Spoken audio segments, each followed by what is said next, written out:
A gente está retomando aí de novo as sessões do nosso fórum de especialidades da reumatologia e nas terceiras segundas-feiras de cada mês. E a gente teve a ideia de trazer esse assunto, já que a gente estava numa pandemia de coronavírus, nós trouxemos agora a epidemia de chikungunya que estava acontecendo aqui em Salvador. E a gente trouxe a ideia de discutir a interface entre a infecto, que pega esses casos logo no começo, principalmente por conta de ser uma doença viral febril, e a gente da reumato, porque a chikungunya é um vírus que é artritogênico, e a gente tem pego alguns casos bem diferentes aí, a gente trouxe para discussão algumas questões.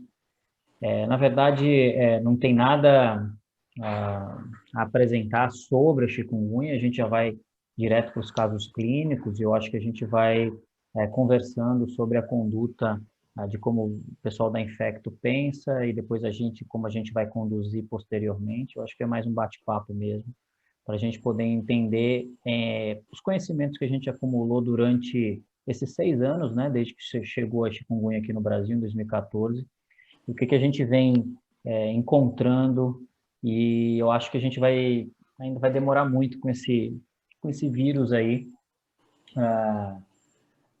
aqui no Nordeste principalmente. A gente vai demorar muito com o vírus aqui, vai virar uma epidemia sazonal aí para a gente, né? Bom, eu vou começar com a Luísa, né, Lu? Acho que é melhor você começa com o seu caso, e a gente vai tocando aqui, e a gente vai discutindo. A Alan está aí junto com o pessoal da Infecto, a Clarissa, que mais o Bruno está aí também, né? Então a gente vai discutindo aí alguns aspectos do caso e estamos seguindo. Daniel também da rádio. Daniel também está aí. Vai, Lu. Vamos ver aqui. Isso, tá aparecendo aí, né? Tá, agora falta botar no modo apresentação. E agora... Muito bem, modo apresentação, sharing. Onde é modo apresentação, exatamente? Aqui, modo apresentação normal. Pode apertar F5, então. Vamos ver se vai aqui. Pronto. Bom, então, eu trouxe um caso clínico, Daniel até conhece, Daniel está participando aqui do caso, viu, Daniel? Vou tirar o seu áudio aí para não aparecer a sua fala, que não consegui a ressonância, então eu trouxe o que você mandou para mim. Então, você está aparecendo aí na nossa aula, tá? Então, é um caso bem interessante, a gente discutiu internamente, né, no nosso grupo da Reumato. É uma paciente de 47 anos, feminina, natural e procedente daqui de Salvador, ela é dentista, e ela teve um quadro bem característico de chikungunya em abril desse ano, um quadro de poliartrite muito importante, extremamente limitante, com a sinovite de mãos, joelhos, tornozelos, bem importante, o febre e o rash.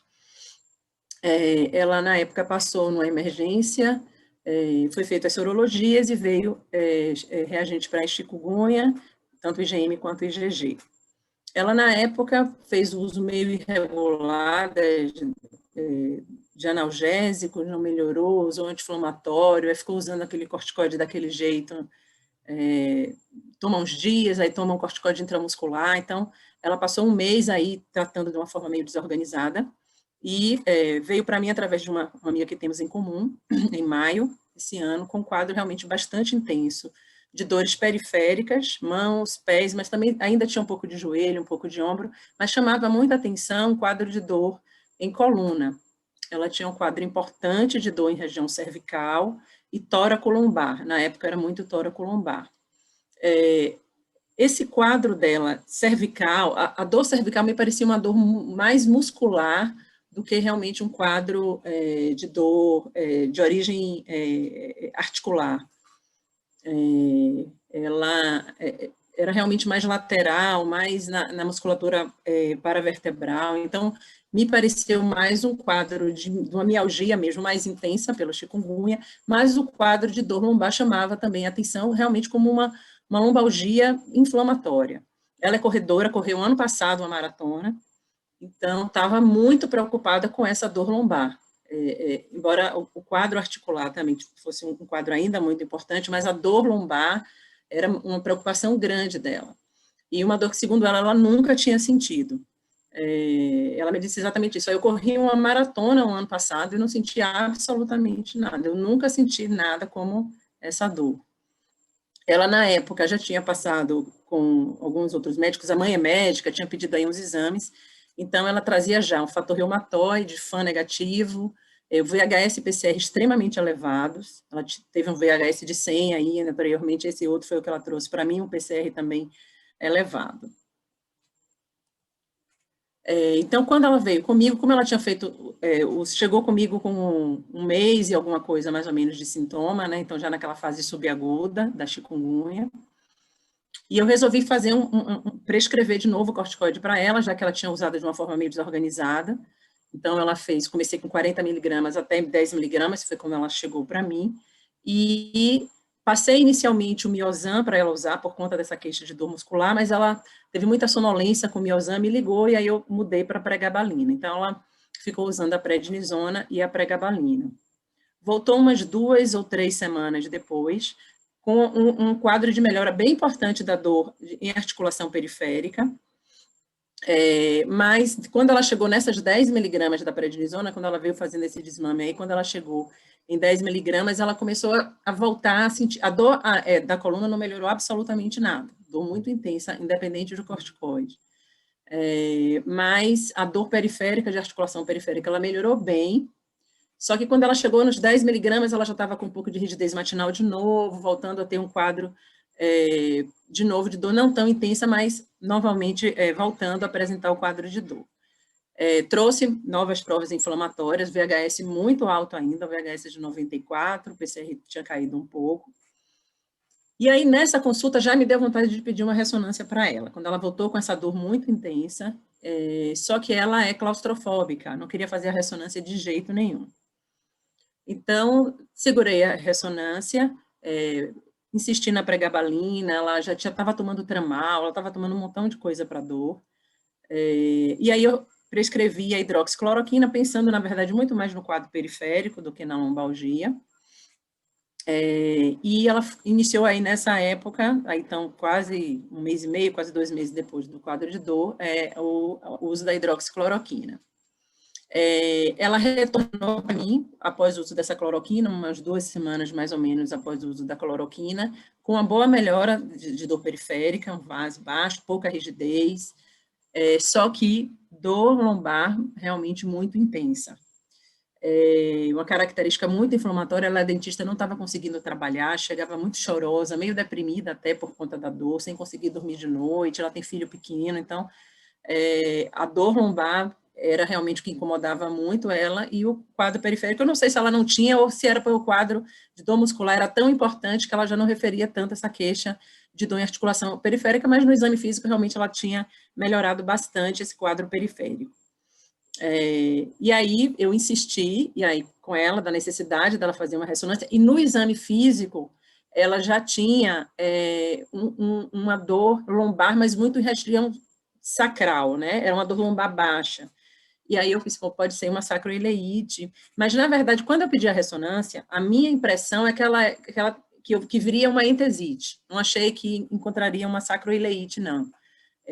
A minha aposta era mais numa entesite, aí na região lombosacra, do que propriamente uma sacroileite.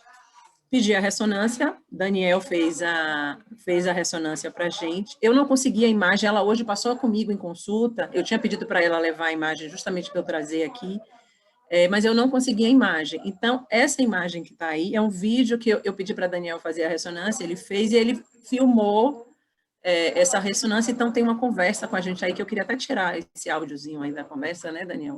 O Daniel está aí ouvindo a gente. Não sei se eu vou conseguir passar aqui. Eu vou tirar só o som aqui, ver se eu consigo. Que ele fala o nome dela, tá? Não. Deixa eu ver se eu consigo passar o videozinho aqui.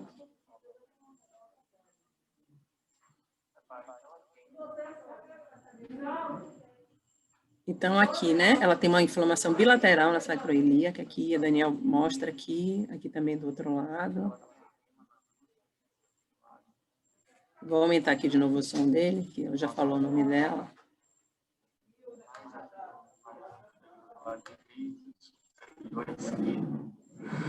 Assim, ó, o exame é positivo, né, dentro do critério ASAS, tá? Mas não é aquela sacroiliite, assim, né, que a gente está acostumado a ver, né, dessas doenças dessas espondiloartrites, não. No padrão é de sacroiliite bilateral, tá? Mas, assim, não é aquela sacroiliite, assim, de livro, não, tá?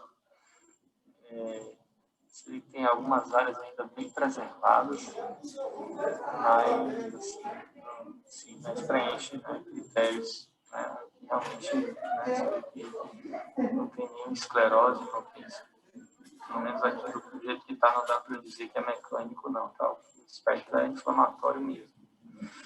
Mas, como eu te disse, não é aquela sacroiliite que a gente costuma ver, né, esses quadros que abrem espondiloartrite, né? Ok?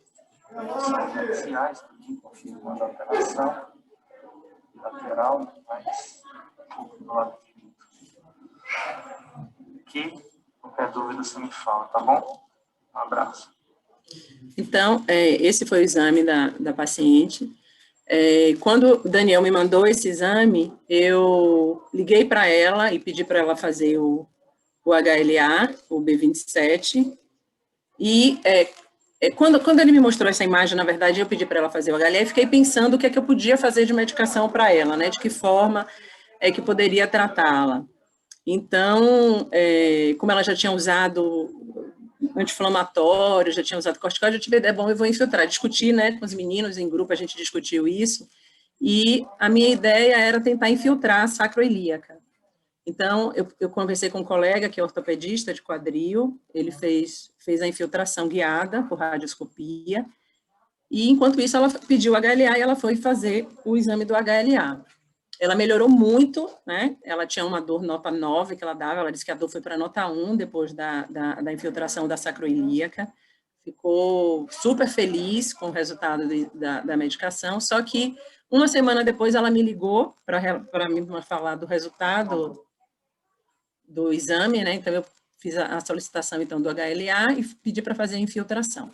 Então ela melhorou muito, ficou mais ou menos 15 dias super bem, sem dor, só que depois voltou a ter dor de novo, e foi quando ela trouxe o resultado do B27 e veio o HLA presente.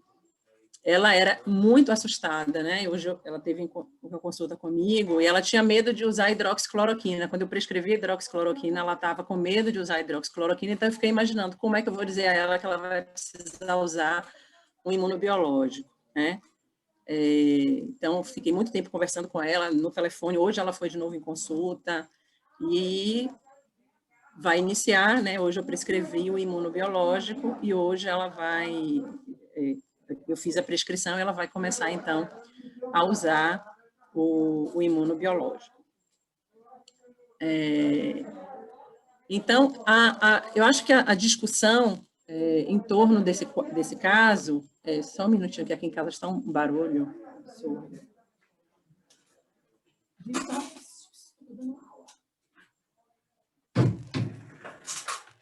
É que é aniversário do meu pai, desculpem.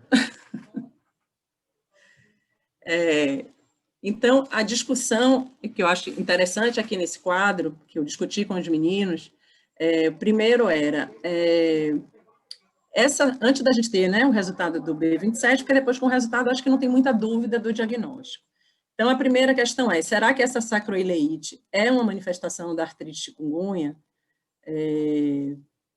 A gente conversou, né, conversei aqui, gente, quem é que tem e tal, acho que a Aninha até falou, eu tenho muito paciente com dor axial, mas a gente nunca investiguei, e essa realmente eu acho que era a impressão, né, os pacientes fazem muito quadro de dor muscular, de mialgia, muito realmente dor cervical, como acho que ela tinha muita mialgia, como esses pacientes fazem também, né, ligamentite, inflamação de ligamento, fazem entesite, eu acho que fazia sentido a gente achar que aquela dor ali pudesse ser uma entesite ou um quadro muscular, mas realmente procurando em literatura, eu conversei com várias pessoas, né?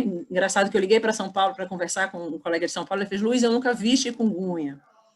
Então, a gente fica meio sem, né, sem referências para ter, né, para quem procurar, Então, fui atrás de literatura, a gente tem quase nada de literatura, né, em relação a chikungunya.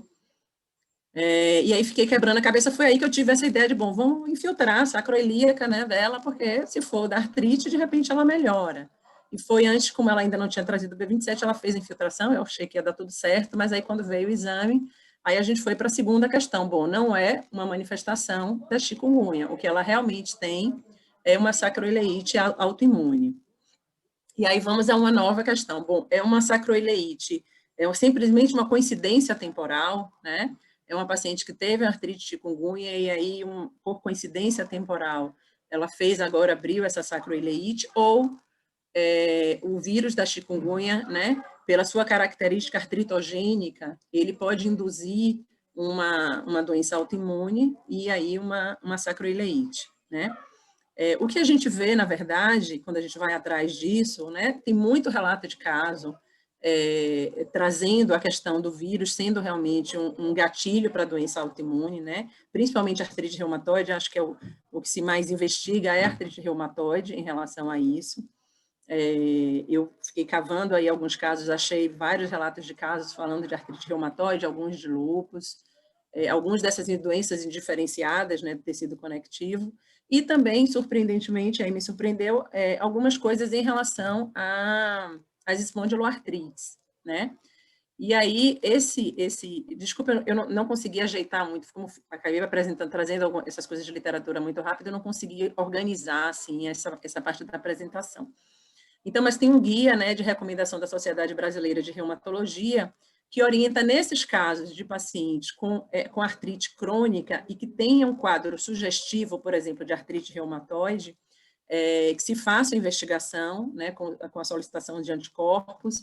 A mesma coisa no que se refere aos pacientes com queixas de dor em coluna, né, queixa de esqueleto axial, que também se peça o B27, e alguma dúvida em relação ao FAN, né, se o FAN entraria aí como um possível, e aí pensando no lúpus, né, também com essa possível associação da artrite chikungunya com o lúpus, mas já trazendo, sim, realmente uma recomendação em relação à artrite reumatoide, então investigação com o anticorpo anticitrulina e o fator reumatoide, e para os pacientes com queixas de lombalgia, né, com queixa realmente de esqueleto axial, a solicitação da pesquisa do B27. Achei também uma recomendação também do francês, né, da Sociedade Francesa de Reumatologia, e aí nesse flowchart aí que eles trazem, né, e aí não vou ficar falando tudo, mas nessa parte final dele, quando eu não consigo apontar aqui, faz para apontar. Mas aqui no finalzinho, né, quando ele coloca aí inflamação crônica, e aí ele traz as possibilidades, né, não articular, poliartrite, artrite diferenciada, que sejam solicitados nesses casos, aí, a depender do sintoma clínico também, que entram aí no screening de investigação desses pacientes com artrite crônica, a depender da característica dessa artrite, solicitação do fator reumatoide, do anti-CCP, do FAN e do B27. Né? Então, parece que realmente isso vem sendo pesquisado, né? Essa possível relação entre as duas doenças, e aí com a questão do gatilho, e aí o que se acredita realmente é que seja um gatilho viral, que antes completamente desconhecido para nós, né, já que é uma doença muito recente, que seja realmente um gatilho viral por essa característica artritogênica que o vírus da chikungunya tem. Então, nesses casos, né, já existe essa recomendação nossa aqui da Sociedade Brasileira e também da Sociedade Francesa. Aí, da Sociedade Francesa é mais antigo guia, né, é de 2014, logo no primeiro surto que a gente teve, né. Então, que se faça essa investigação para investigação de doença autoimune nesses casos de persistência dos sintomas articulares. E aqui também, eu acho que fala um pouquinho a favor disso, né? Então, esses 2 trabalhos, a gente tem mais 2, eu só consegui trazer as referências desses 2, fala disso, dessa relação da artrite chikungunya com as espondiloartrites, né? Aí as espondiloartrites autoimunes. Então, aqui são relatos de casos, esses 2 trabalhos, tem mais outros 2 também que trazem isso.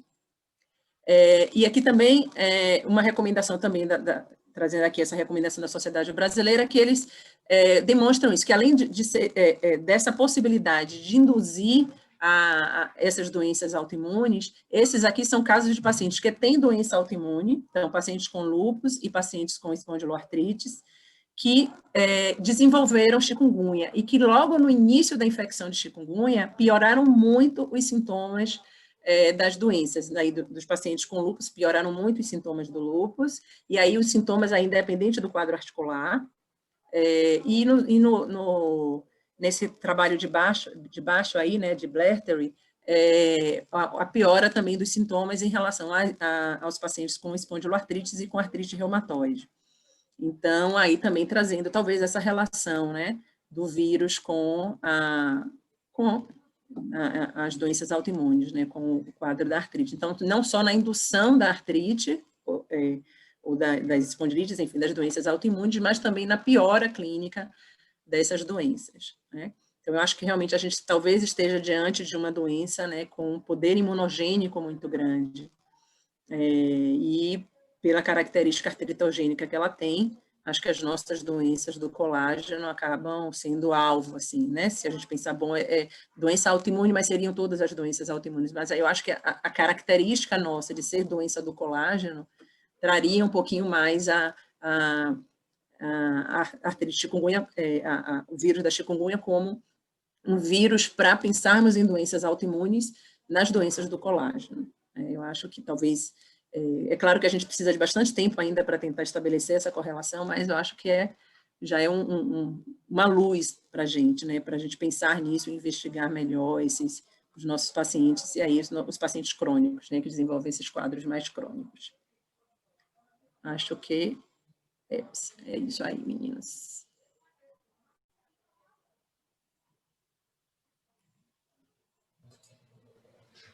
Deixa eu aumentar aqui o microfone. Muito bem. Quero ouvir. Na verdade, eu só vou moderar aqui um pouquinho, vou só jogar para cada um. Eu vou começar primeiro querendo, assim, ouvir um pouquinho do que o pessoal da Infecto... É lógico que a gente está falando de doenças reumatológicas aqui, o caso é aparentemente uma doença reumatológica, mas a gente quer tentar entender um pouquinho sobre o vírus, né? Então, acho que isso é importante para a gente. A gente sabe da característica que ele tem de gostar de bainha sinovial, de tendão, né? Da proximidade com áreas... e a gente acredita que isso seja mimetismo molecular mesmo, né? De uma atração que o vírus tem por áreas já acometidas previamente. A gente vê pacientes que já fraturaram ou que já tiveram uma cirurgia, por exemplo, articular, trocaram o menisco, fizeram qualquer coisa, a gente sabe que aquela articulação ela vai sofrer mais quando ele tem um chikungunya, né? E a gente acha que esse mimetismo é o que está fazendo com que ele fique nas articulações mais tempo. Não só nas articulações, periarticular. Eu acho que a gente fala muito articulação, mas a gente vê muito mais tenossinovite do que artrite franca, né? Pelo menos eu acho que a experiência de todos nós aqui. E nesse surto desse ano, o negócio foi... Eu acho que a experiência da gente deu um upgrade, né? Porque deu super upgrade. Era impressionante. Eu estava aqui com a estatística depois que a gente abriu o nosso ambulatório de chikungunya, e a gente praticamente mais do que dobrou a quantidade de consultas reumatológicas nesse período, e a gente sabe que isso foi muito devido à epidemia. Mas eu queria mais ouvir vocês, Clarissa, Alain, sobre o que vocês pensam do vírus. A gente sabe que o começo é o começo, vocês estão na linha de frente no começo. Né? A Infecto tem que contribuir com alguma coisa, pelo menos os primeiros 7 dias é da Infecto, o resto é de vocês. Mas que caso, o que chegou chegando, caso complicado. Mas chama atenção algumas coisas assim, dessa parte aguda, acho que para discutir, ou para chamar atenção, para relembrar, né? Tem algumas coisas interessantes. essa paciente de Salvador, né? Então, lembrando que Salvador foi uma das portas de entrada da chikungunya no Brasil. O Brasil teve pelo menos 2 entradas independentes, pelo menos Feira 2. de Uma foi para o Santana, norte, né? provavelmente o sorotipo asiático, e a outra foi para Salvador. Isso em 2015, que é o sorotipo africano, que é justamente aquele que é mais, tipo assim, entre aspas, artritogênico, né? Então, ele parece ser mais do que os outros, pelo menos uma grande meta-análise que tem aí com mais de com alguns milhares de pacientes. Então, essa paciente é justamente uma soteropolitana e com um quadro clínico muito clássico, né? Que nem não cabe muito diferencial, porque às vezes a gente fica na dúvida, será que é dengue, será que é zika? Dengue dá muita artralgia, mas não dá edema articular. Então, se você viu edema articular, isso fala muito contra a dengue, né? Zika não dá esse quadro tão proeminente. É um quadro muito clássico de raste, já começa com artrite e uma febre, início súbito, né? Isso praticamente fecha o diagnóstico, tanto o guide francês como o brasileiro falam que você até pode dispensar a sorologia nesse caso, se você quiser. Claro que o Brasil é endêmico para outras coisas, às vezes o caso fica meio borderline, assim, a gente acaba sempre pedindo, ainda mais na medicina privada, né? Mas esse foi um quadro bem clássico, não caberia nem outros vírus, a gente esquece muito, né? Mas a gente não pode esquecer de rubéola, de parvovírus, são outros vírus que de vez em quando gostam de articulação, né? Parvovírus às vezes tem um quadro muito bonito articular, assim, bonito entre aspas também, rubéola também, mas e tem outras coisas, né? Lepto no Brasil, Lyme, e aí vai, né? Febre maculosa, mas esse foi um caso bem clássico e o IgG IgM positivo, né? Então o IgG positivo já tinha pelo menos aí alguns dias de evolução quando coletou o exame. Chama a atenção também que ela tem vários fatores de risco para doença crônica, né? Então, assim, já foram descritos alguns fatores de risco clínicos, então, idade acima de 40 anos, sexo feminino, apresentação inicial muito sintomática, mais do que 6 articulações, então, tudo isso são fatores de risco clínicos para evolução ruim, né? E ela já apresentava isso, então, algo que chama bastante atenção. Eu acho que é muito bacana isso agora a gente começar a ter, porque vocês não têm ideia de quantos pacientes com chikungunya pós-agudo, às vezes até crônico, aparece com subinfecto, sabe? E a gente conversa, poxa, olha, sua doença agora está nesse estágio, talvez seja outro especialista. Então, é muito bacana isso, ter os guidelines da Sociedade de Reumato brasileiro, francês. Inclusive, os franceses pegaram tanta experiência assim, porque chikungunya veio marchando no Pacífico, né? E acho que até esse penúltimo slide, Luiz, aqui da Ilha Réunion, que é um território francês no Pacífico, foi ali que os franceses ganharam muita experiência com chikungunya, porque foram milhares e milhares, acho que até centenas de milhares de casos. E aí depois também eles têm os territórios deles na Guiana, né? Então eles pegaram muita experiência e lançaram esse guide deles, que tem muito sinergismo com o guide brasileiro, exceto algumas exceções, assim, corticoides, que o francês evita mais, o brasileiro coloca mais. Inclusive, nesse caso, tem uma coisa interessante que eu noto na prática clínica, que eu não sei se vocês percebem, que é o rebote após tentativa de desmame de corticoide, né? Não sei se a experiência de vocês é essa também. Isso acontece comigo na prática, porque eu vou até um certo ponto, né? Eu dou o corticoide algumas semanas, depois vou tirando. Se não melhorar, eu encaminho para o reumato. Eu vejo muito esse rebote, né? Então, acho que nesse caso, da parte da infecto, não sei se alguém tem mais algo mais a completar em relação a essa parte aguda, assim, alguma coisa que chama a atenção. E aí depois vocês podem ver essa parte, que é um caso bem complicado, né? Essa parte depois aí para imunobiológico, muito interessante. Clarissa, Thiago, Bruno, alguma... Não, depois dessa explicação fantástica, não tem nem o que acrescentar. Valeu. A Jaci também está aí, inclusive. Gostei do Marchando, como é que é? Marchando Pacífico, fechou. Ah, sim, a Zika foi muito clara, a Zika que foi mais bonita, o Zika fez isso, assim, você olha o mapa da Zika de ilha a ilha, assim, de 2000 e tanto, até chegar no Brasil, foi assim, foi realmente um ensaio, assim, de ver chegando no Brasil, a Zika fez isso muito, de forma interessante, assim, ilha a ilha, foi pegando ilha a ilha. É. E a chikungunya também fez, de certa forma, também. Mas o que eu é uma acho tragédia anunciada. O que eu acho interessante é que, assim, eu já estava em Salvador em 2014, quando chegou, o foco entrou ali por Feira de Santana, né? A gente sabe disso, e chegou a Salvador. Eu atendia muitos pacientes, atendi em Lauro de Freitas na época, e atendi muitos pacientes com chikungunya, e a gente buscava essa história da Ilhas Reunion, buscava umas outras como é que se diz, outras experiências, a gente não encontrava nacionalmente, estava todo mundo muito perdido, e o que eu acho interessante é que a gente vem ganhando experiência ao longo do tempo com chikungunya, né? Hoje eu olho como eu lido com os pacientes e como eu lidava, e é engraçado porque eu tenho pacientes acompanhando comigo até hoje daquela época, né? Óbvio que a maior parte deles já eram pacientes que já tinham alguma alteração articular ou até mesmo já eram doentes, já tinham, por exemplo, uma artrite reumatoide que deu uma piorada, como o Luísa mostrou aí, os pacientes realmente pioram. Mas é engraçado como a nossa curva de aprendizado ela melhorou bastante. Eu acho que isso é uma das coisas legais que a gente, como grupo, deveria manter, que é essa forma de você pensar o raciocínio todo mundo junto, para a gente poder ter um desfecho melhor, porque esses pacientes, quando você subtrata esses pacientes, quando você não pega esses pacientes nessa fase subaguda, que normalmente a gente da reumato pega depois de 15 dias, né? Então, entre 15 dias e 3 meses, a gente acaba piorando muito, eles têm muito rebote. Quando o paciente tem um rebote, 2 rebotes, ele fica louco, né? Porque a dor é intensa, é incapacitante, e isso traz muitas consequências laborais e tal.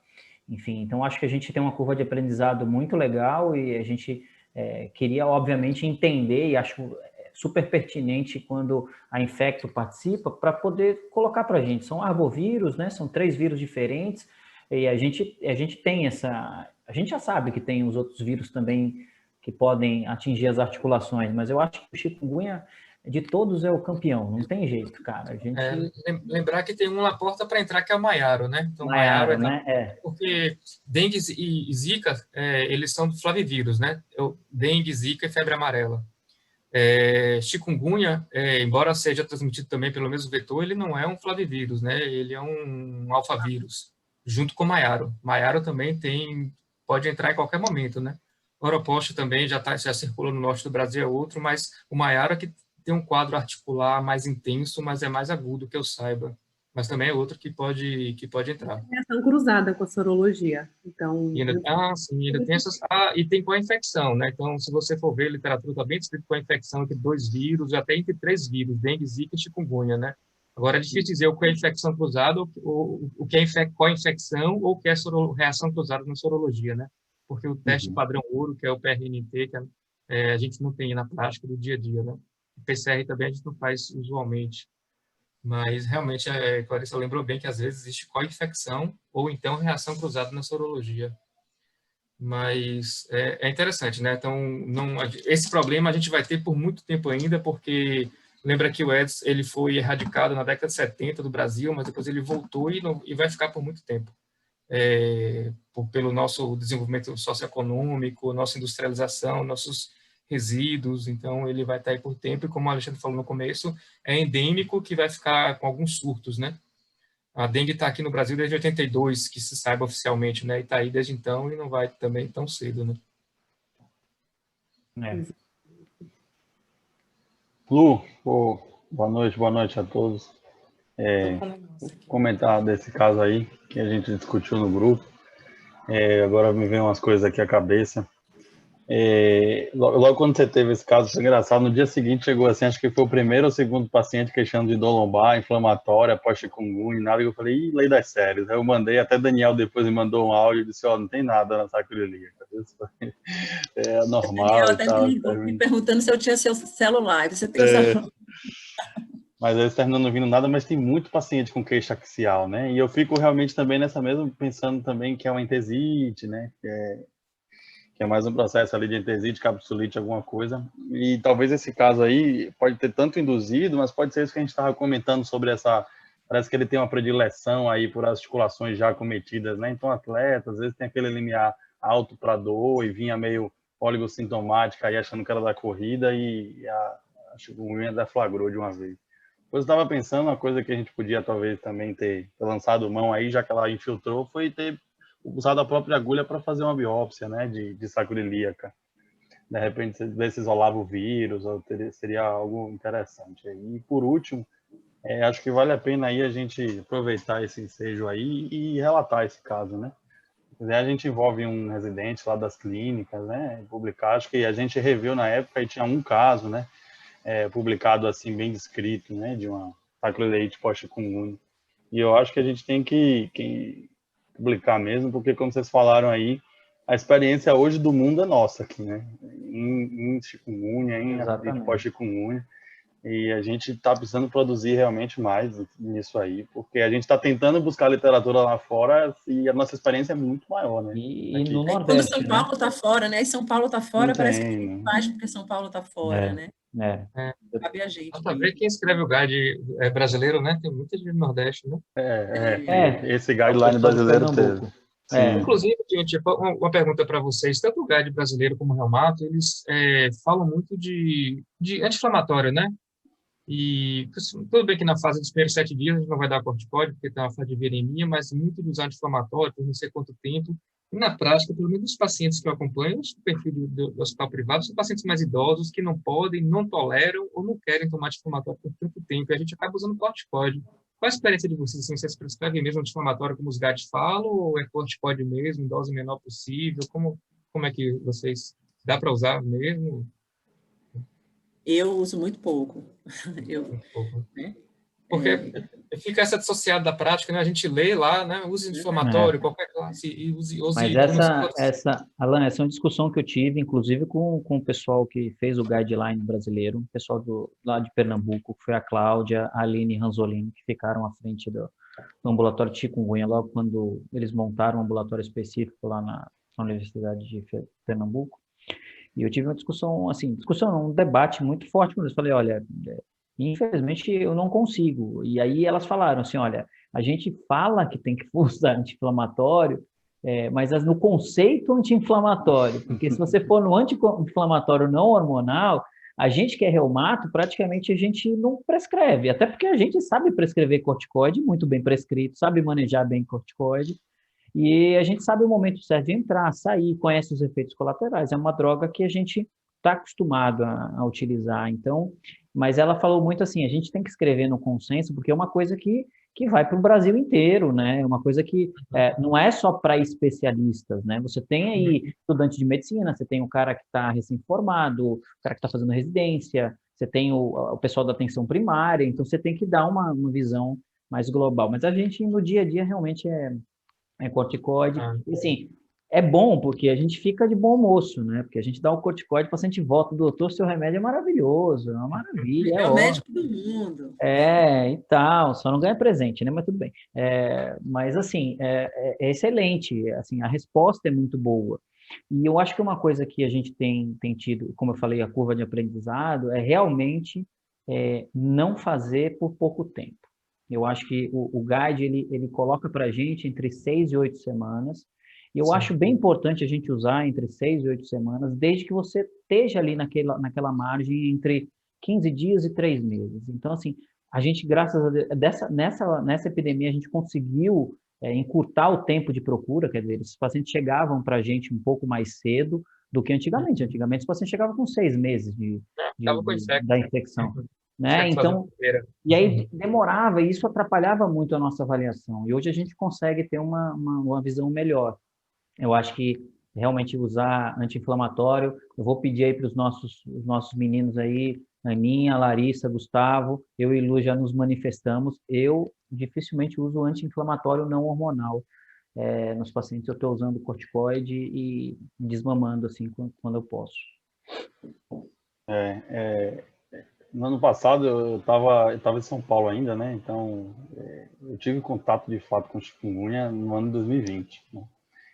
Eu até estava lá no HC na época que o pessoal foi escrever esse guidelines, o pessoal participou lá do ambulatório de infeccioses, Leandro e tal, mas eu não tinha experiência nenhuma, não tinha paciente lá, tinha um monte de suspeita, um caso ou outro. E eu fiquei com a impressão esse ano aí, que foram muitos e muitos casos, de que não existe resposta a outra coisa que não seja corticoide. Eu não vi paciente responder a outra coisa que não fosse corticoide. Eu acho que isso tem um pouco do papel do TH17, né? Tem muito estudo aí mostrando que a resposta TH17 na artrite pós-chikungunya tem um fator importante. Né? Então, eu acho que o corticoide entra bloqueando essa via e tem uma resposta importante, mas foi muito paciente com anti-inflamatórios ou com adjuvantes, né? Pregabalina, amitriptilina, e paciente usando, enfim, outras várias coisas, e a minha impressão é que não responde. Enquanto não faz uma corticoterapia, né? E aí, como você falou, é como eu falo para os pacientes, assim, ó, o pulo do gato é o tempo, né? Não adianta cursos curtos, faz rebote, como o Alan falou, né? Suspende ali com 7, 10 dias, volta, não tem jeito. Enquanto a gente não faz ali uns 60, 90 dias de corticoide, acho que a dose é até bem secundária, assim, um cheirinho eles, né, zeram logo, mas o tempo tem sido o fator aí realmente determinante para a gente conseguir algumas remissões, né? Boa noite. Eu tenho essa impressão também em relação a sem corticoide não tem como tratar. E quando alguns pacientes questionam, não querem usar corticoide, alguns pacientes jovens sem fatores de risco, a minha experiência com o AINE não foi boa também, porque a gente não consegue desmamar o AINE, né? Basicamente. Então, o rebote vem quase que certo, porque você não vai ficar usando, né, 2 meses de anti-inflamatório, mesmo um paciente sem fator de risco, a gente se incomoda de usar, né? Então, essa questão do desmame também não ser possível é outra coisa que atrapalha. E uma coisa que eu quero aproveitar que eu estou lembrando para perguntar tanto para os meus colegas quanto para o pessoal do Infecto, nessa leva agora de 2020, eu vi muitos pacientes em relação à febre, né? Com febre muito, assim, subfebris, na verdade, e alguns que nem falaram que nem tiveram febre. Começou com racha e poliartrite. Não sei se foi essa experiência de vocês também, né? Mas, e em 2015, na verdade, 2016, 2017, quando eu atendi, a febre estava sempre presente. Aí eu fiquei, será que foi por conta do número de casos mesmo, ter sido maior, e agora a gente conseguiu ver esse efeito, ou é alguma coisa realmente do vírus dessa leva agora? Qual foi a impressão de vocês? Mas ficou para mim que não precisa ter febre, né? Porque os pacientes fazem quadro muito clássico mesmo sem quadro febril. Eu concordo, né? Assim, embora a febre seja um dos sintomas mais presentes, conjunto com a artralgia, mais do que rash, mas eu percebi, também não sei o motivo, casos de artralgia, artrite e rigidez muscular intensa matinal, né, súbita, de início súbito, assim. De fato, isso tem acontecido, eu percebi também, mas não saberia dizer por que o motivo, se é um novo sorotipo ou o que seja, mas eu vi isso também. E essa rigidez muscular também chama muita atenção. Me chamou a atenção também, assim, às vezes, pela manhã. Não sei se o pessoal da Infecto tem alguma coisa, tem percebido algo, encontrou Alan, alguma coisa em literatura. posso falar, Alan? Jaci. Oi, Jaci, boa noite, tudo bem? Tudo bem? Boa noite, gente. Parabéns aí pela essa iniciativa de discussão conjunta.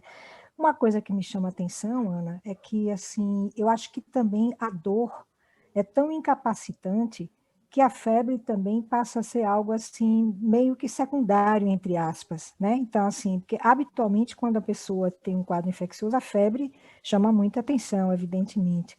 Mas a incapacitação da dor é tão intensa, essas pessoas às vezes não conseguem levantar da cama, né? Que eu acho que talvez, não sei se é por aí, não sei se a impressão minha tá correta, mas eu acho assim que de vez em quando a gente vê sim, vê febre, mas ela não é a queixa realmente mais importante. Não sei te dizer, mas acho que a incapacitação é muito grande. É verdade, é uma possibilidade mesmo. Realmente a gente vê, esses casos eu vi de pessoas não poder sair da cama, né, pela manhã. É impressionante.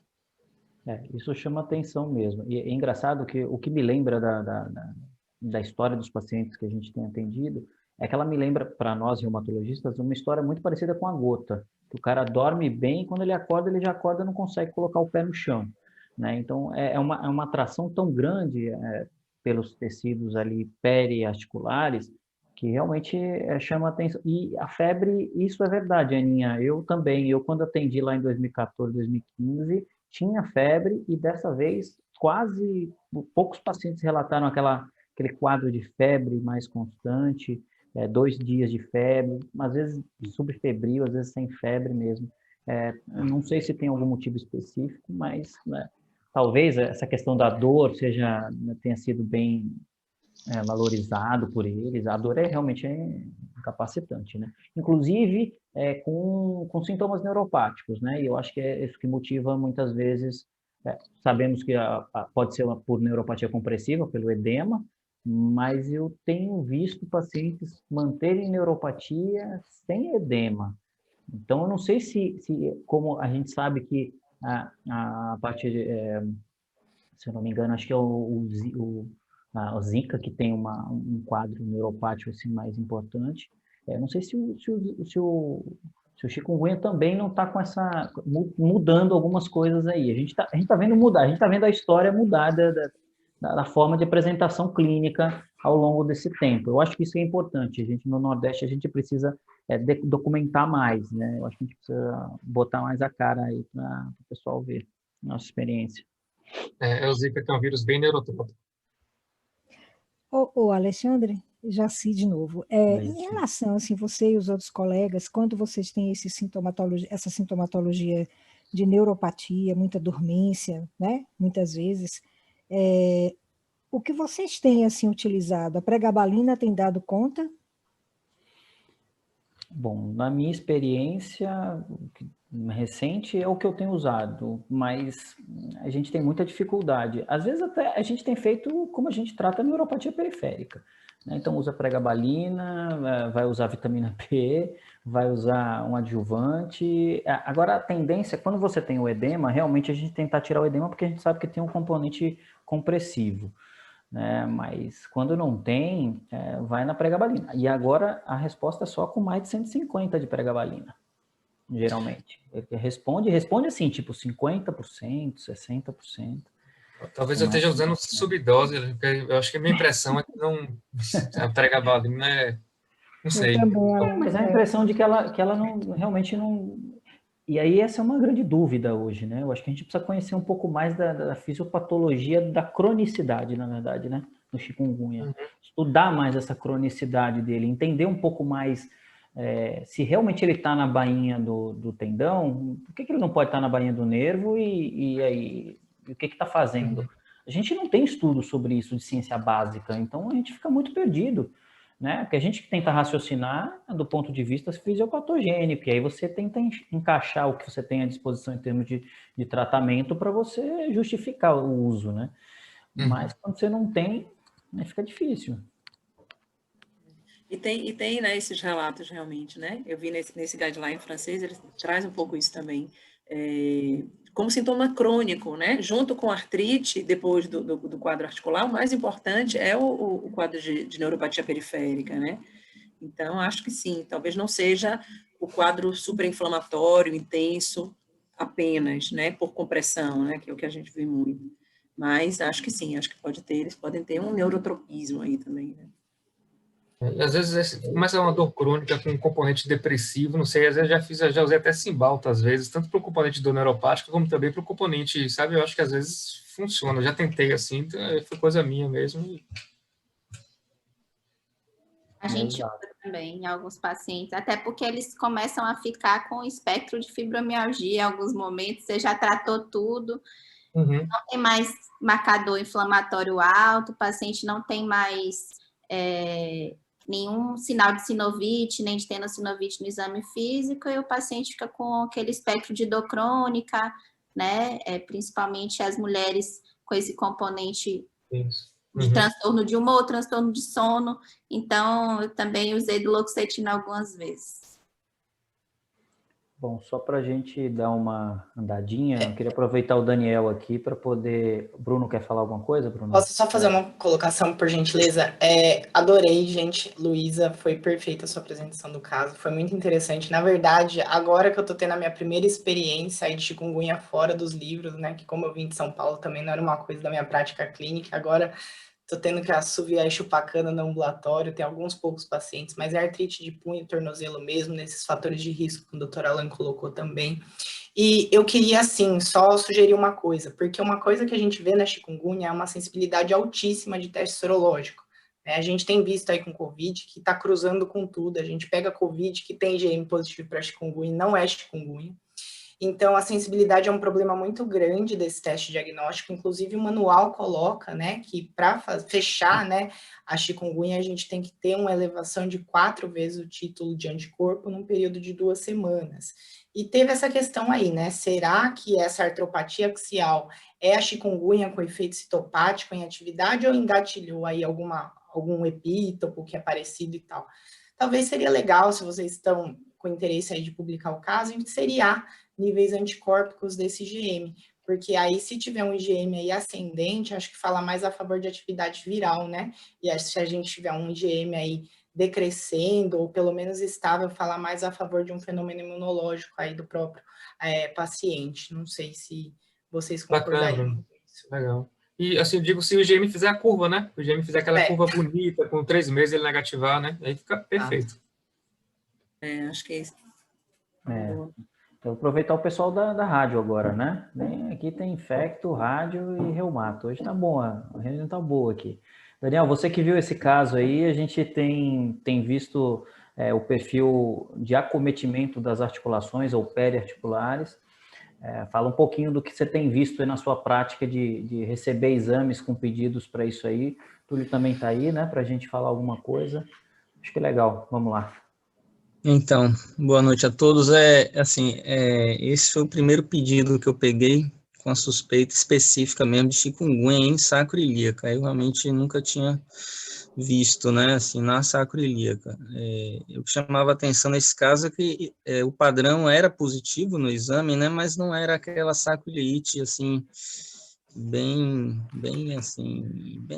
ativa, digamos assim, bem evidente não, né? O exame era positivo, tinha edema nas duas superfícies articulares, em mais de 2 cortes, definitivamente também não era mecânico, né? Que é coisa que eventualmente a gente vê descrito como sacroileite, na verdade é alteração mecânica. Esse exame era um exame positivo, né, mas assim um pouco diferente do que a gente via em espondiloartrite, né, e aí eu liguei para a Luísa e passei isso para ela. O que eu vejo, assim, o que eu vi nesses últimos anos de chikungunya, os casos que eu tive, assim, mais, que tiveram, assim, pelo menos um retorno para mim, foi mão e punho, né, artrite mesmo, aquele padrão de artrite, que não causava nenhum edema maior, nem tinha erosão, era um pouco de derrame e proliferação sinovial, né? Um padrão, assim, digamos, entre aspas, discreto, assim, né? Mas também sem aquele aspecto tipicamente erosivo, né? Com edema que a gente vê naqueles quadros que a artrite reumatoide eventualmente já abre assim, né?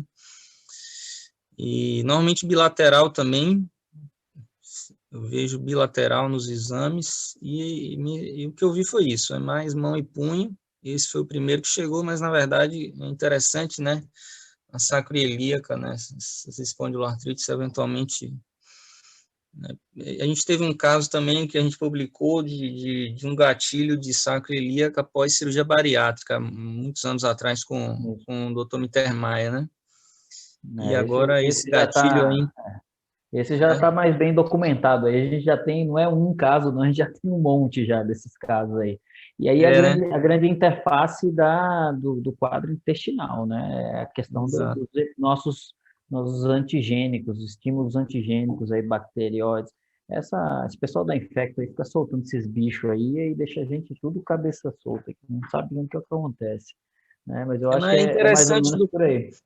Para a gente, esse tipo de reunião, então, é muito bacana, porque a gente tem um retorno, né? E isso é muito importante, que eu, pelo menos, aprendo muito quando eu estou... Eu estou com outro quadro no consultório, eu comentei no nosso grupo da Reumato, eu estou com outro quadro que é do consultório, né, daqui da Cardio, é lá do consultório, que eu também acredito que vai ser um quadro muito parecido, né? Eu já pedi a ressonância veio positiva, mas a minha, ao contrário do que você viu, Daniel, ela não é uma ressonância que acomete sacroiliaca bilateralmente, ela é unilateral, ela está em uma porção muito mais superior e não inferior, às vezes um pouco posterior, mais perto do ligamentar. Então, é um quadro que esse do meu consultório... Mais entesite, então, né? Ele é mais entesítico, não é B27 positivo, se eu não me engano, ou eu pedi, estou esperando aguardar. Eu não estou lembrado, porque é muito caso, estou com a cabeça meio em relação a ele, mas eu acho que a gente... o legal é chamar atenção para o que a gente está vendo, para a gente poder correr atrás, né? De novas apresentações, e eu acho que isso é importante. Mas não tinha, nessa paciente não tinha erosão, né, Lu? Nem Daniel, não tinha erosão. Não. Né? Só edema mesmo. Até porque eu acho que a gente vai ter que esperar um pouquinho mais, né? Então, se bem que se É.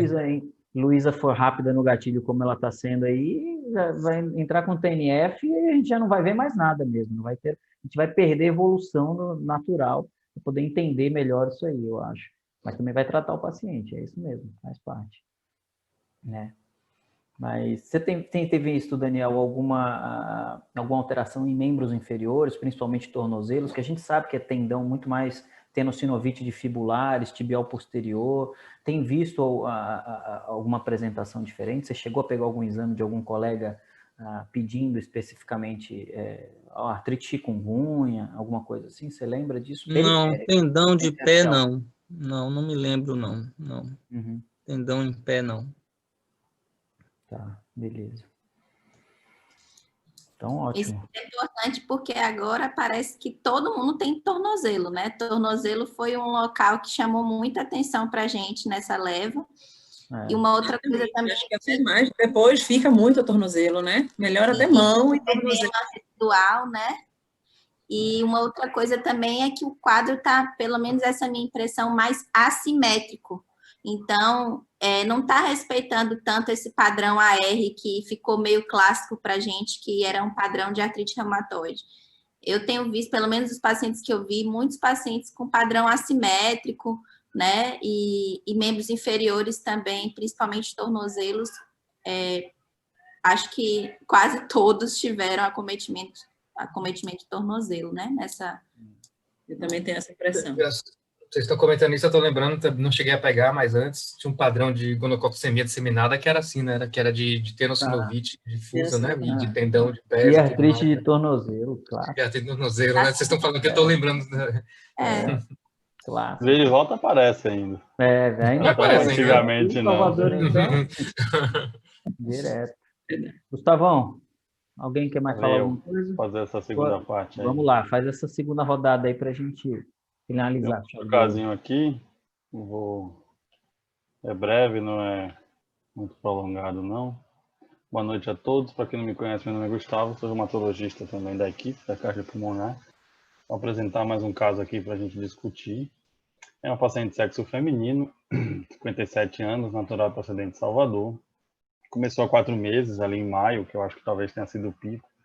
Um quadro de prostração, mialgia, cefaleia, dor retroorbitária e poliartralgia. Como foi citado aí, que tem sido o padrão mais comum, teve uma febre, na verdade nem teve febre, uma temperatura subfebril e que durou só um dia, né? Muitos pacientes têm dito isso também, veio um dia só e passou. E depois, no dia seguinte, ao início dos sintomas, ela começou um racho maculopapular e tematoso nos membros superiores, pruriginoso, que durou 3 dias e remitiu, né? Bastante pruriginoso, inclusive. E ela evoluiu com melhora completa dos sintomas, né? Resolução, estava bem, e depois de 10 dias ela começou um quadro de poliartralgia nas mãos, joelhos, tornozelos, né? Com ritmo inflamatório. Quadro bem típico aí. Hipertensa, usava BNK, AMBO, sem outras comorbidades, negava tabagismo e doença reumatológica na família. Exames físicos chamavam a atenção sinovite, impune, com bastante proliferação sinovial, como o Daniel falou aí. Tenho visto algumas proliferações sinoviais importantes, às vezes similando mesmo o padrão de artrite reumatoide. Também tinha sinovite em joelhos, no tornozelo, e tinha bastante entesite também, como todo mundo aí já citou, que a gente tem visto bastante. Tinha epicondilite, tinha uma bursite anserina importante também à direita. Né? Eu acho que, como todo mundo falou, esse padrão realmente parece que mudou da artrite pós-chikungunya, né? Para o que era descrito em 2015 até 2017, um padrão muito AR-like de mãos, né? Eu tenho visto muito paciente, membros inferiores, joelhos, tornozelos, e fazendo muito entesite. Né? Eu acho que isso talvez esteja muito relacionado à via de interleucina 17, né? Aos quadros das espondiloartrites, e talvez por isso essa resposta boa com corticoide. De laboratório, né, ela tinha hemograma normal, função enzimas hepáticas, função renal normal, um PCR de 18, um VHS de 32. Eu tenho visto também bastante paciente com VHS aumentado em PCR normal ou alterado baixo. Né, acho que talvez eu teria uma outra via de prova de fase aguda. E tem o caso de Luísa também tinha isso, anotei, chamava atenção. Sorologias negativas e tinha uma sorologia para chikungunya, IgG e IgM positivos, né? Já 4 meses depois, um IgM com título alto. fator reumatóide negativo e um anti-CCP também alto, era 20 o valor de referência e tinha um valor de 63 de anti-CCP. Né? Mas, assim, quadro bem súbito, agudo, né? Depois de um quadro febril com rash clássico, mas durante o screening achei esse anti-CCP aí positivo. Né?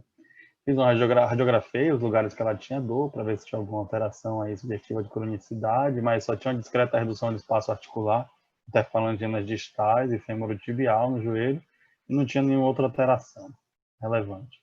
Então, fiz uma dose da betametasona intramuscular, fiz o corticoide ali, com proposta de 8 semanas, fazer 60 dias, né? 10 miligramas, já desmamar para 5 miligramas e suspender, né? Ao todo 60 dias ali. E retorno em 2 meses aí com novos exames. Então, eu trouxe aqui algumas coisas para a gente discutir aí. Não sei se vai querer parar agora, se a gente deixa toda a discussão para o final, né? Existe algum paciente que tem um perfil mais propenso, até a Alan chegou a citar isso, alguns fatores de risco aí que já estão aparecendo na literatura, como fatores de risco importante aí para fazer artrite pós-chikungunya, né? Alguns pacientes mais propensos. Né? O quadro clínico, né? Que também a gente já conversou. Vocês têm visto um quadro mais AR-like ou mais esse quadro de membros inferiores, com entesites, né? Essa persistência do IgM, ela tem algum significado clínico? Aí o pessoal da Infecto pode comentar aí depois, né? Se eles têm visto algum perfil de paciente ou alguma manifestação específica.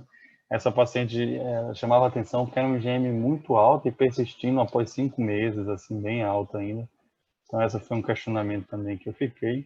Esse anti-CCP positivo aí aos colegas da Reumato, até que ponto eles valorizariam, como se investigariam, né?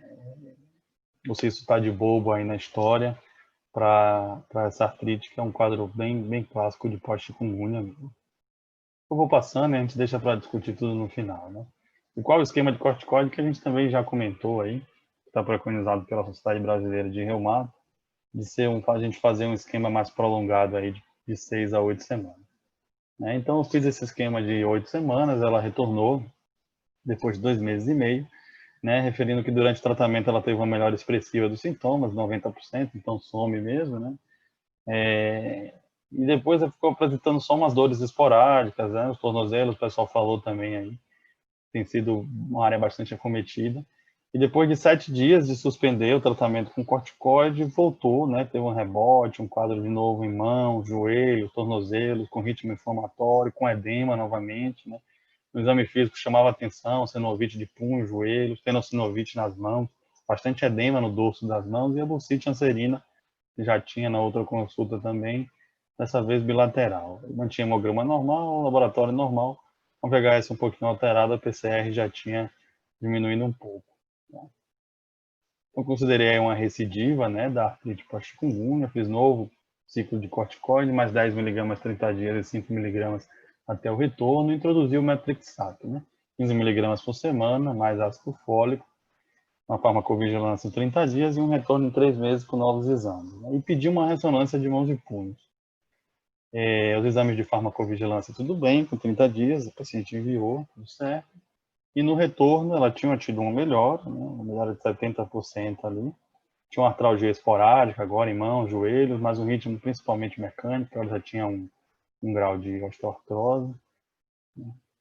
E tinha a ressonância, acabei não conseguindo a imagem, mas que basicamente ela tinha sinovite, né, os ossos do carpo, metacarpofalangianas, com derrame articular e osteite. Tinha tenossinovite dos dois lados, discreta, mas tinha, e não tinha erosão, né? Então, o objetivo de eu ter pedido a ressonância foi avaliar se ela tinha erosão, se de repente era uma artrite reumatoide, né? Ou abrindo, ou já anterior ao quadro, que tinha piorado muito os sintomas, mas não tinha nenhuma erosão, então não deu para isso me ajudar. E eu trouxe aqui algumas outras discussões agora, né? Enquanto ao primeiro DMARD, né? O que a gente tem usado? Metrexato ou cloroquina? E aqui talvez entra aquele questionamento aí desse, talvez a gente esteja vendo um perfil diferente agora de artrite pós-chikungunya, né? Eu acho que a recomendação de cloroquina naquele consenso de 2017, ele foi muito baseado naquele quadro de mãos que a gente estava vendo, né? Mas agora eu tenho visto também muito pouca resposta aos pacientes que chegam usando hidroxicloroquina, e eu realmente estou usando o metrexato como primeira escolha, qual o papel aí de outros DMARDs, né? Se alguém está usando alguma outra coisa, leflunomida, sulfasalazina. Eu trouxe algumas situações aqui para a gente discutir, que eu tive paciente gestante ou lactante, né? Talvez desse para a gente usar sulfasalazina, mas aí não dá para o cloroquina, mas não daria para a gente usar o metrexato, né? E pacientes que eu tenho pego aqui especificamente na cardiopulmonar, já foram 2 pacientes assim, né?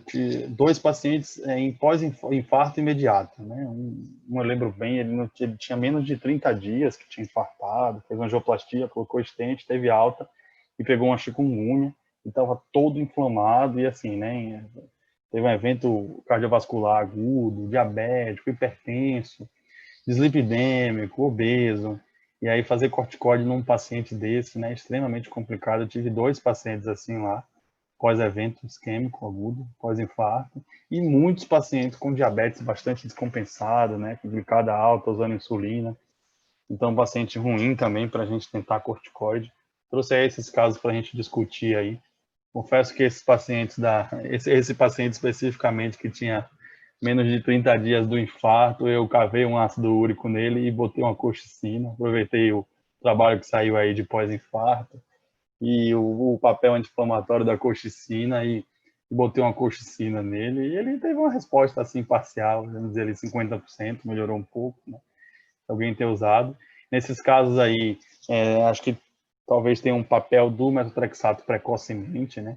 A gente tentar fazer o mínimo corticóide possível ou não fazer mesmo, entrar com o metotrexato o mais precoce possível, já no primeiro atendimento, né? Já ver a opinião de vocês aí em relação a isso também. E o papel de DMARDs biológicos, né? Até foi o caso que a Luísa falou aí, que ela já está em programação de usar nessa paciente, mas é um caso específico de uma sacroileite com HLA-B27, que provavelmente é uma espondilite anquilosante mesmo. Mas se tem alguém aí em programação ou com algum paciente aí planejando usar um biológico para chikungunya mesmo, né? Que está no consenso também de 2017 como uma opção nos casos refratários, né? Vou trazer aqui rapidinho alguma coisa aí que eu li. Esse trabalho aqui baiano, né, da Fiocruz, todo mundo aí deve ter tido acesso, né, que eles pegaram 134 pacientes com infecção aguda confirmada e avaliaram fatores de risco para desenvolver artralgia crônica, né. 60% dessa amostra acabou cronificando, então é muito paciente, a gente se guiar por esses números aí, né. Eu não faço ideia do número real aí, do quanto seja, porque acho que a fase aguda, os infectos vêm muito mais, né. Mas para mim parece que é 100%, né? Todo mundo que teve chikungunya está com artrite, senão não estava no meu consultório. Mas esse trabalho aí chama atenção para esse número aí, bem alto, de 60% dos pacientes. E eles chegaram nesse acrônimo, né? Foi o que a Alan falou também aí, que fatores de risco seriam pacientes do sexo feminino, pacientes com hipertensão, paciente que tem edema articular na fase aguda, paciente com dor retroorbitária e paciente com idade maior que 26 anos, o corte que eles acharam aí, que melhor curar se for 26 anos, aí tem esse mapa de calor aí, mostrando o papel de cada um aí para cronificar. Então, o que foi mais importante foi ter edema articular na fase aguda, né? Depois da idade, a dor retroorbitária, sexo feminino, hipertensão e prurido acabou saindo na análise multivariada. E eles fizeram esse acrônimo, que performou muito bem, aí teve uma acurácia de 81%, né?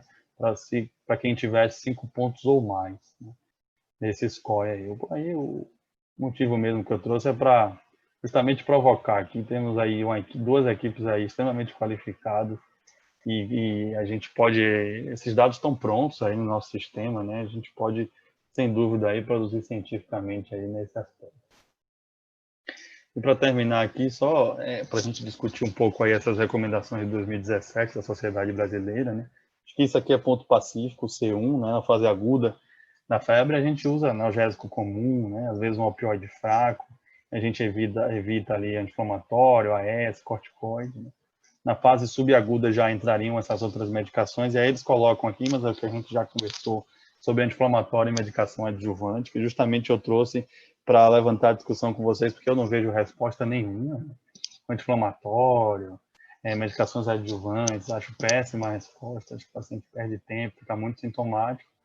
E aí eles falam naqueles de contraindicação ao uso dessas medicações, usar corticoide na fase subaguda, né? Mas na fase crônica está lá o corticoide, né, na dose baixa, né, de 5 a 20 miligramas, e o tempo de uso ali, como a gente falou, de 6 a 8 semanas, sempre com desmame, retirada lenta e gradual, né. Eu vejo também, como já foi citado, muito paciente desmamando, assim, usando 40, 5, 7 dias, 20, quando tira é um baita rebote, precisa fazer um desmame mesmo e tirar gradualmente, senão eles recidivam bastante. E aí a outra parte aqui que eles falam aí dos casos crônicos refratários, ele fala aqui que uma fase crônica pode ser usado antimalárico, né? Mas como eu citei, tenho visto muita pouca resposta. E ele fala aqueles pacientes em fase crônica, quadro articular inflamatório, preferencialmente o metrexato, ali entre 10 a 25 miligramas por semana. Então, essa discussão também é o metrexato precoce, né, o metrexato, em quais situações, e como vocês têm feito aí em relação à reabilitação. Os pacientes eles querem muito saber sobre reabilitação, sobre fisioterapia, sobre retorno à atividade física. Eu tenho esperado, né, quadro agudo, e tenho esperado também o quadro subagudo ali, até melhora dos sintomas. Eu tenho visto muito paciente retornando precoce à atividade, tanto a atividade física quanto a atividade laboral, que envolve mais mãos e tal, um trabalho mais braçal.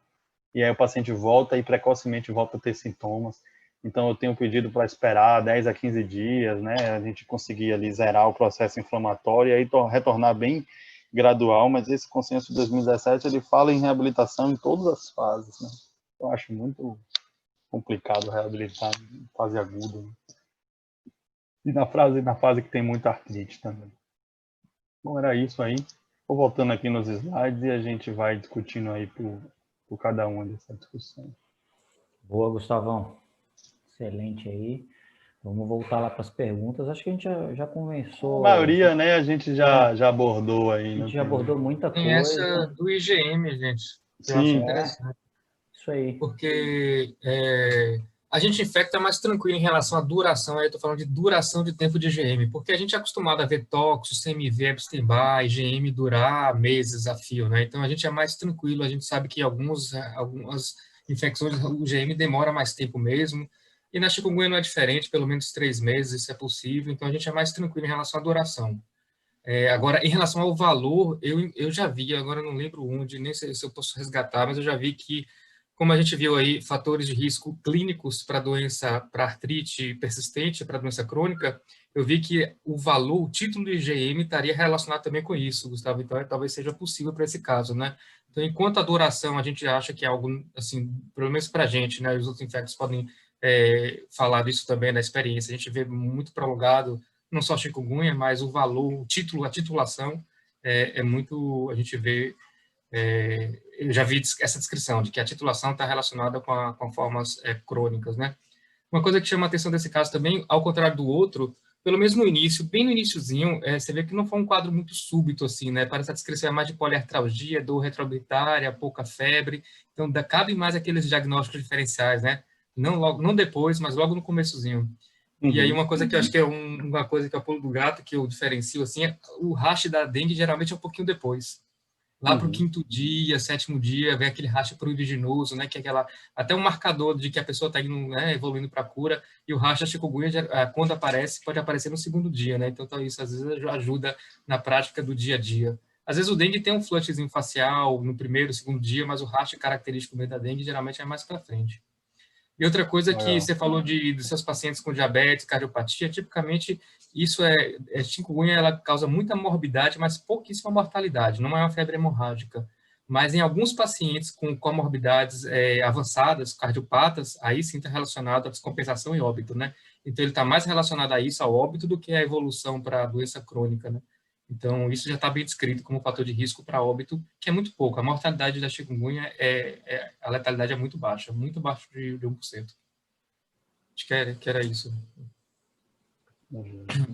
Para toda a reumata aí, Alexandre, valorizaria esse anti-CCP, né? Não é aquele anti-CCP assim, bem limítrofe, né? Também não é aquele tão alto, estourado. E a paciente, ela viu e ela ficou aflita, foi ler e tal. E eu falei, aí realmente só o tempo vai dizer, né? Exatamente. Eu tive um paciente no ano passado com um título um fator reumatoide, era isso aí, eu tinha certeza que era chikungunya, mas estava um pouquinho arrastado, Sabe que você pede assim, mas achando que vem negativo, e vem um super fator reumatoide, estouradaço, e um anti-CCP também alto. E até hoje eu trato com ele, ele trata que toma methotrexate comigo, é meio disciplinado ele, mas até hoje eu não sei o que é que ele tem, se ele tem artrite reumatoide ou se ele... Eu não sei. Estou tratando, estou dando methotrexate. Eu tenho paciente assim também. Eu tenho paciente... Na verdade, eu tenho uma paciente que ela acompanha comigo desde 2016. Ela teve um quadro bem típico de chikungunya, sorologia positiva. E ela tinha um quadro de punho, ela é bancária, e ela tinha um quadro de punho e interfalangiana proximal. Não tinha metacarfalangia tão intensa, e eu fiz tudo para ela. E ela tinha um CCP, assim, maior de 500, o CCP dela. E, assim, sinovite, CCP maior de 500, fator reumatoide negativo. Ela hoje está no biológico, mas ela fez cloroquina, ela fez metotrexato, aí depois ela parou o metotrexato porque ela queria engravidar, e aí a gente suspende, e aí o paciente, ela engravidou, enfim. Aí perdeu o segmento e hoje ela está no biológico, né? Ela tá com anti-TNF, mas eu valorizaria sim esse CCP, né? Eu não sei até que ponto a gente pode ter o chikungunya positivando o CCP puro, sem você ter doença, mas tinha proliferação sinovial, mesmo sem erosão. Eu acho que é muito pouco tempo, né? Em 4 meses para você ter uma erosão, mesmo você tendo proliferação inicial. Eu acho que só o tempo dirá mesmo. Eu acho que é acompanhar, talvez ressonançar ela daqui 2 meses, 3 meses, e a gente vê. Pena que a gente está... Ressonância é sempre muito difícil no nosso meio, né? Se a gente tivesse uma ressonânciazinha periférica ali, fácilzinho, de você botar a mão, botar o joelho e tal. Os rádios estão aí, eles não vão gostar muito do campo, mas acho que talvez fosse mais fácil, mais rápido. Os pacientes têm muito medo de entrar no tubo, né? Então, eu acho que... Chega no consultório reclamando da demora, né? Do exame demorado. Né? Então, assim, e eu, como você, Gustavão, eu acho que o metotrexato é uma boa. Então, paciente suculento, né? Paciente com a mãozinha de puff, eu prefiro o metotrexato. E acho que esse de alto risco cardiovascular, aproveitando que colchicina está na moda, até para Covid, lá em Ribeirão, a gente... eu acho que pode ser uma associação legal, o metotrexato com colchicina, por que não? Por que não a gente, de repente, abrir alguma coisa nesse sentido? Os pacientes daqui da cardio, eu, inclusive, estou na cardio até agora, estou no consultório, não saí daqui ainda. Tá? Os pacientes aqui da cardio são realmente com esse perfil, e eu acho que vale a pena a gente, de repente, estratificar especificamente esses pacientes, de repente, quem sabe, tocar um projetinho aí para a gente ver o que acontece com esses pacientes, para não ficar dando corticoide para eles, de repente, né? Acho que é uma boa. Outros de MARDs eu não uso, não usei nenhum. Juro que talvez eu tenha usado, talvez, em algum paciente uma sulfa, né? Eu acho que talvez um paciente com perfil espondilítico, assim, eu talvez tenha usado uma sulfa ali, mas eu não lembro de ter tido resposta. Gestante lactante, rapaz, eu acho que é melhor você botar uma meia, porque pé frio você tá, viu? Eu não tive nenhum, não. Nada nesse sentido, viu, cara? Mas é isso aí. Em resumo, é isso aí para mim. Beleza.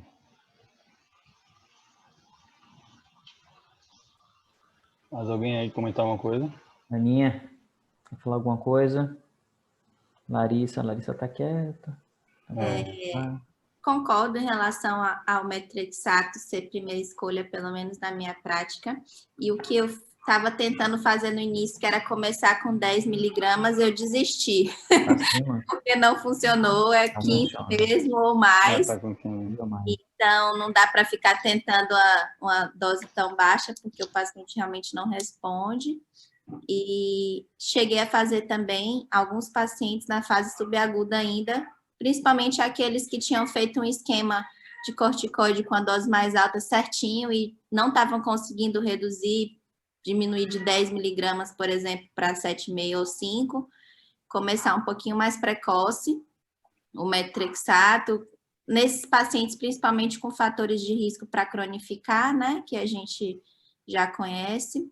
Não sei se fez tanta diferença, mas também peguei muito paciente com essa questão diabético e que eu queria tentar poupar um pouco. Então, o metotrexato nesse sentido me ajudou. E em relação à reabilitação, eu tenho essa mesma impressão que você, Gustavo. Eu acho que eu seguro ao máximo, porque os pacientes que tentaram na fase ainda mais precoce da doença, eu acho que só atrapalha, né? Aqueles que voltam a fazer atividade física antes da hora também, né?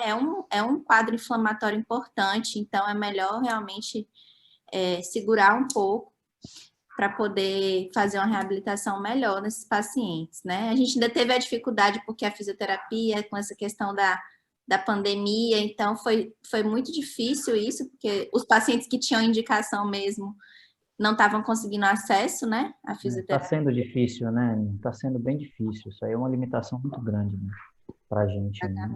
Principalmente para os pacientes mais velhos, né? Acho que reabilitação é uma coisa que a gente no Brasil não faz, né?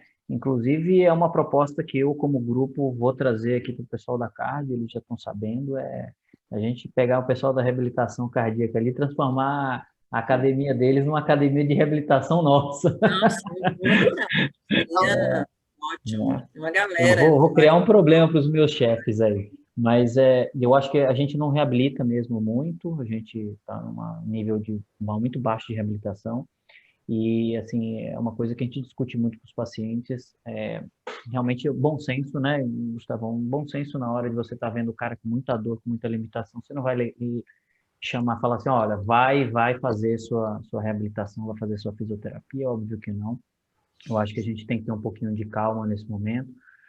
O paciente se sentir orientado, esse é o primeiro ponto, né? Saber que você conhece, que ele vai fazer reabilitação, não deixar sem falar, né? Explicar para ele que a reabilitação tem seu time, tem seu tempo, mas eu acho que é de fundamental importância a reabilitação. A gente sabe disso em todas as nossas doenças, e eu acho que no chikungunya não é diferente, tá? Não é diferente.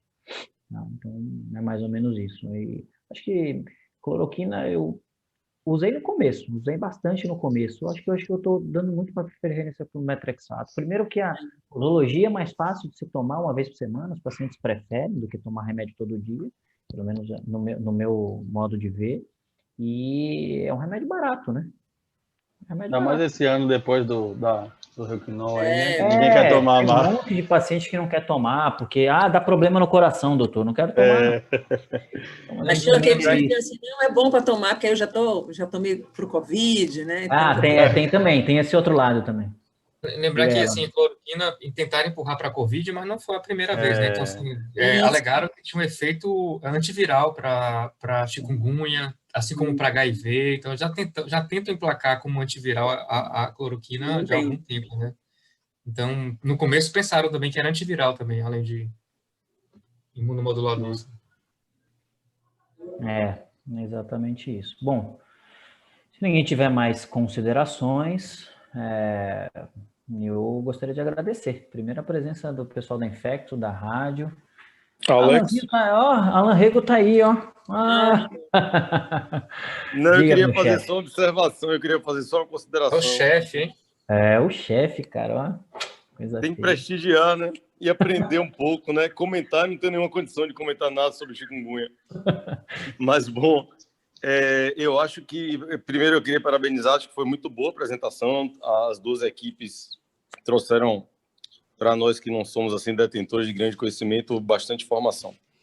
E depois eu queria brincar com você, dizendo que se a proposta da reabilitação for a mesma proposta do ambulatório chikungunya, que está de pé.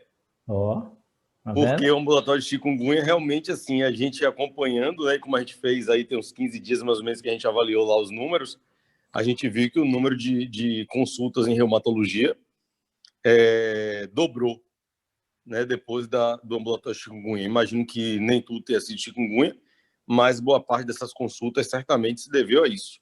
Então, é mais mesmo agradecer e parabenizar vocês aí. Valeu, chefe. Eu que agradeço. Pessoal, obrigado aí pela explanação, Gustavo, Luísa, Alan, o pessoal da Infecto, Clarissa, Bruno, que deu a contribuição, Danielzinho, que está aí.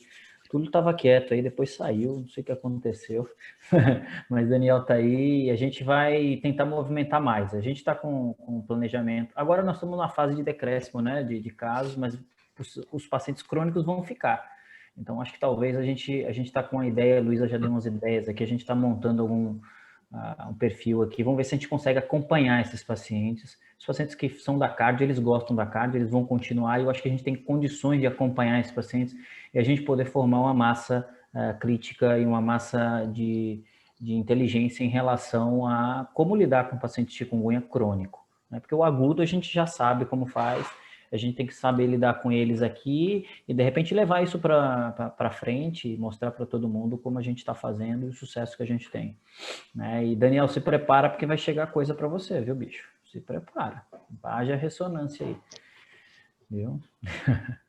Obrigado, pessoal. Se ninguém mais tiver considerações, eu agradeço e obrigado pela companhia até